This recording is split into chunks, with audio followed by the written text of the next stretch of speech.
સુરતના સચિન જીઆઈડીસી વિસ્તારમાં એક ચોંકાવનારી ઘટના સામે આવી છે, જ્યાં એક સગીર પુત્રએ પિતાના અન્ય મહિલા સાથેના સંબંધોની શંકા રાખીને તેમની ઘાતકી હત્યા કરી નાખી છે.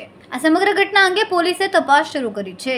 સચિન જીઆઈડીસીના પાલીગામમાં રહેતા ચેતક રાઠોડની તેમના જ પુત્રએ ચપ્પુના ઘા ઝીંકીને હત્યા કરી.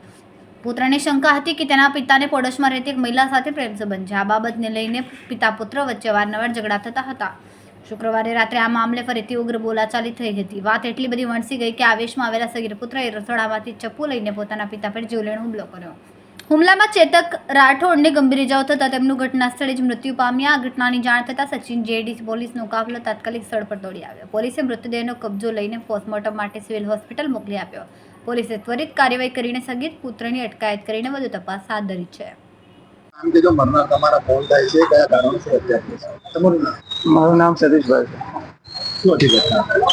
એ ઘટના આવે છે જે લોકો ઝઘડો કરતા હતા, મેં જેવા છોડાવવા આવે છોડાવીને બધાને સાઈડ પર કર્યા. ભાઈ ગેમ રમતો હતો, છોકરા આવીને ડાયરેક્ટ ચપ્પુ મારી દીધી ને પછી ડાયરેક્ટ ચપ્પુ ફેંક્યો દીધી પાસે. એટલે પછી એમ તેમમાં પછી બધું થઈ ગયું. શું સંબંધ છે મારનાર અને મરનાર વચ્ચે? એ બાપ દીકરા જ છે બંને. કઈ વાતને લઈને હુમલો કરાયો? એ તો મને ખબર નહીં. હાનથી ને હાન દીકરામાંથી નહીં. શું ઉંમર છે છોકરા? 17 વર્ષના 8 મહિના. શું લાગી રહ્યું છે તમને હત્યાનું કારણ? એ તો મને ખબર નહીં. હવે હું આના હારું માર્યો તો એવું મને નહીં ખબર. મારો ખુદનો જ ભાઈ છે, તો હું કરું દઉં. તમારા ભાઈના પરિવારમાં કોણ કોણ છે, શું કામ કરતા હતા? ભાઈ તો આપણે ગાર્ડન વર્ગમાં જતો ને છોકરો એ પાણીના બોટલ વર્ગમાં જાય, બિસ્લરી વર્ગમાં. શેના વડે મારી? હા, ચપ્પુથી મારી. ઘરમાં? હા, નહીં, બહાર, ઘરની બહાર.